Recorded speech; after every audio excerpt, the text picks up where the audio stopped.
Who should the Orlando Magic take first overall? That's what we're here to talk about. This is part of our NBA lottery series. We're doing a video for every single team in the lottery on who they should take. I'm Greg Waddell. With me is Carter Elliott. We are the Sleepers, and we are joined by NBA draft expert Nima himself from Multiplicity Media. Nima, I'm going to throw to you first. The Magic are on the clock first overall. Everybody seems to think this is Jabari Smith, but nobody seems to think that's the right pick. Yeah, I don't think it is either. I think the Magic, you're in a position to kind of just take anybody, and they're not very good, and I don't think they're going to be very good anytime soon. I don't think any of their prospects that they have right now really jump out of the page. And so if I were them, I would just go Chet. You go and you get Chet's not even number one on my board. I would still just go Chet. You get the big guy. You get this insane prospect who could potentially, pan out, and you just kind of gamble. But I don't understand Jabari at 1. I feel like the Rockets and OKC both have their eyes on Chet and Paolo and not Jabari. And so Orlando taking Jabari at 1, I feel like you could trade that pick. You can move down possibly and get Jabari if you want him at 1, but I kind of wonder if there is some additional stuff at play here. Like last year, we went through this as Pistons fans, Cart and I did. There were early rumors that we weren't in love with Cade and that he didn't do well in his workout, and Jalen Green did, and all this stuff. And then in the end, it was all smoke screens. I wonder if there's some strategy here from the Magic to make people think they really want Jabari Smith and then potentially flip that somehow. Cart, you have long been team Chet Holmgren is the best player in this draft. You've said that essentially from the jump of the beginning of the college basketball season, and you've never wavered. Tell us why you still feel that way. Just because, all my thoughts about Chet coming into the season kind of remain the same. I think that he has the ability to be an elite two-way prospect. At worst with Chet, you're going to get a guy who's 7 foot and can defend the rim. And also, I just want to shake the narrative that Chet is just some 7 foot white boy from Gonzaga. Chet actually has some shit to his game. He's not you're not going to punk Chet. He might be 195 pounds, but you're not necessarily going to punk him and just run over him. He's got some shit to his game.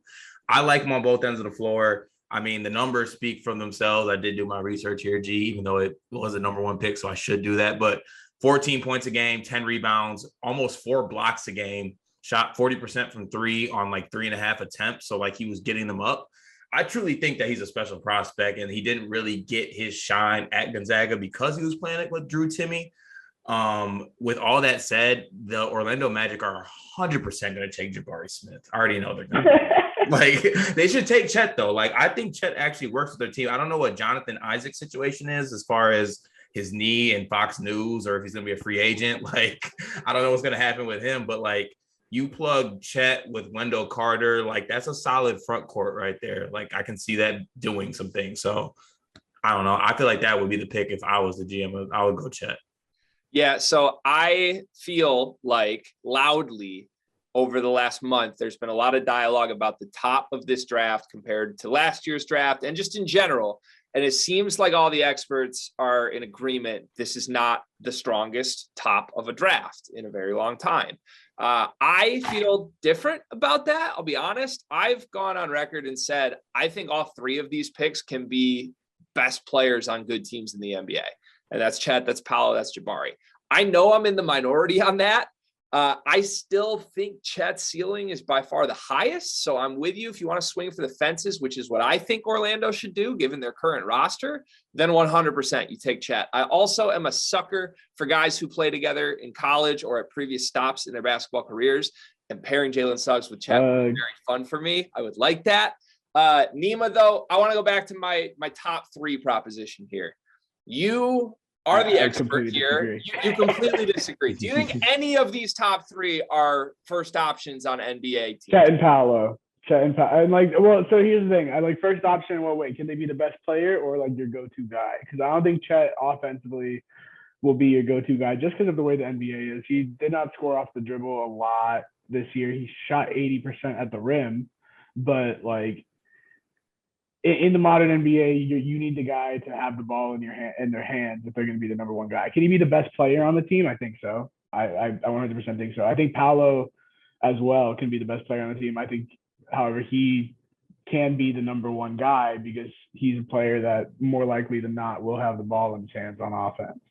Jabari, on the other hand, I see is just like an off-ball player. Oh my God! Here we go, Nima. I knew this. I knew this was coming, but like I just. And the thing is, like, I'm not saying that's a bad thing, man. Klay Thompson's a Hall of Famer, but he's not Klay Thompson either. Klay Thompson's the best shooter of all time. So I was kind of back and forth with Ant on this though. Like, if we are just going to compare him to entirely off-ball guys who can't even take 2 dribbles in a game, would a 6'10" Klay Thompson not be the no-brainer first overall pick in this draft though?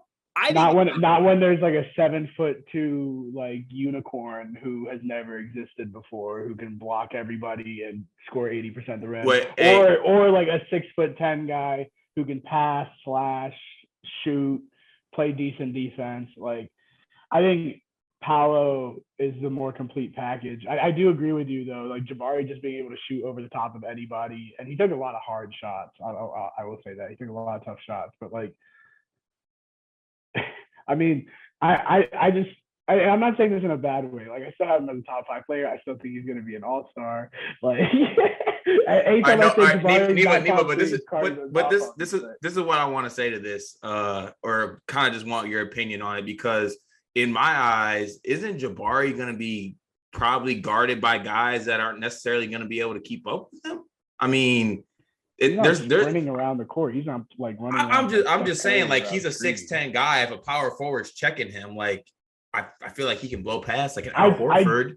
I'm not saying he's gonna blow past a Giannis or something, but like he's gonna be tough. I feel like he's gonna create a mismatch. He's gonna create a mismatch. You're gonna have to put a lot of wings on him. You're gonna have to put smaller guys on him to keep up with him, like 6'8" dudes. But the good thing is there's a lot of mobile 6'8" dudes coming into this draft as well as coming into the league whenever. You'd imagine Jabari would be taking over.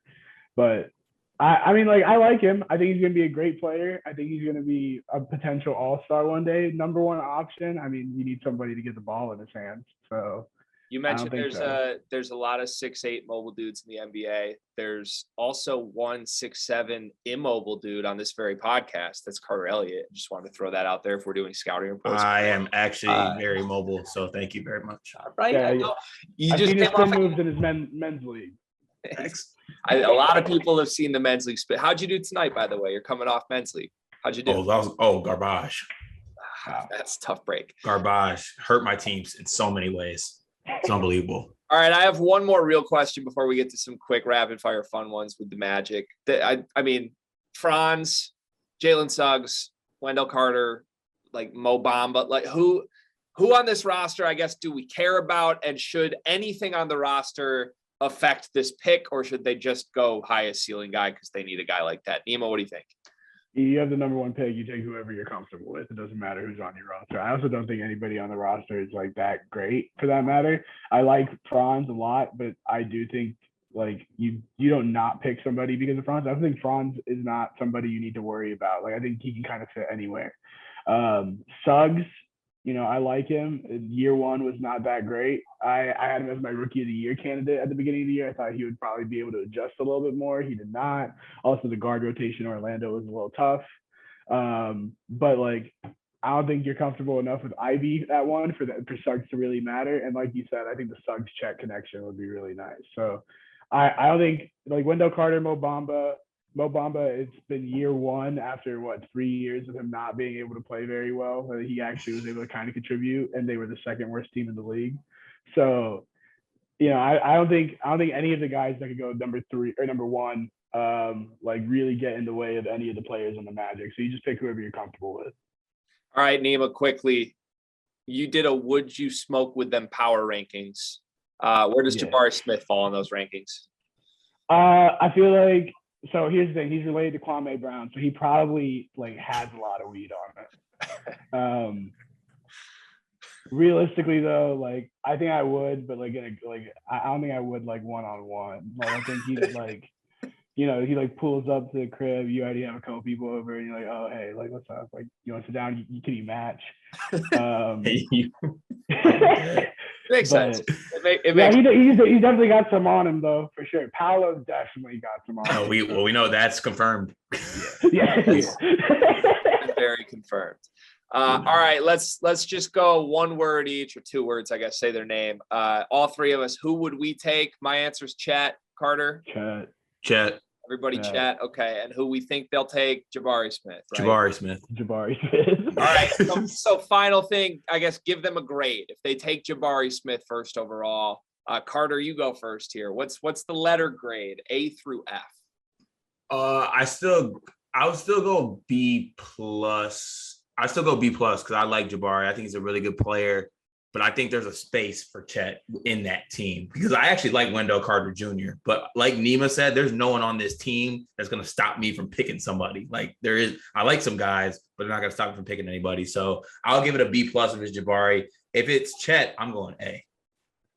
Yeah, I will go C plus with Jabari, and if it's Chet, it's an A because I just have, like I said, I have Jabari a little bit further down. I think that if you really want Jabari, you could trade with the Rockets, and the Rockets could get Paolo, who they really want. I'm pretty sure, and then you'd probably be able to get Jabari at 3 and probably pick something else up. Like I think picking him at 1 is just like a waste of assets. But yeah, sorry. I totally agree. For the record, Carter, you're going to roll your eyes at me because I would give them a C if they take Jabari Smith, and I am higher on Jabari Smith than I think both of you guys are. I think Jabari can be a bigger Jason Tatum. And I guess I'm not the biggest Jason Tatum fan, so maybe that's part of why I feel that way. But if Jason Tatum. If he look, I don't think he can really miss. I think he's going to score 20 in this league for a long time. The problem is, as Nima said, you could get that guy at 3. I think the only way you shouldn't trade out of this pick if you're Orlando is if you're going to take Chet. He's the one guy you would go up for, and it appears they don't want Chet. So to me, the difference between Jabari and Paolo is not a lot. They should get some extra value and move down. So to Carter's point about the team, like I do like Wendell Carter Jr. a lot too. We saw what Chet did with Drew Timme. So imagine Chet next to Wendell Carter Jr. Well, at least Wendell Carter Jr. can space the floor a little bit. That's true. Drew Timme is an absolute 0 non-factor from 3-point line and 15 feet in. But yeah, just pick Chet. Just do it. At worst, they'll be a good defensive team. Like Franz is a good defender. Chet's a rim protector. Wendell Carter can hold his own as a defender. Like it, you might suck, but at least you'll get some stops, maybe. Yeah, I just think Chet's the most fun thing. You need fun if you're Orlando. There's our plea. I assume we'll be back here next year when Orlando's back in the top 5 picks because they won't pick Chet and they probably still won't be very good. So thanks for watching. Watch the other videos on the channel next.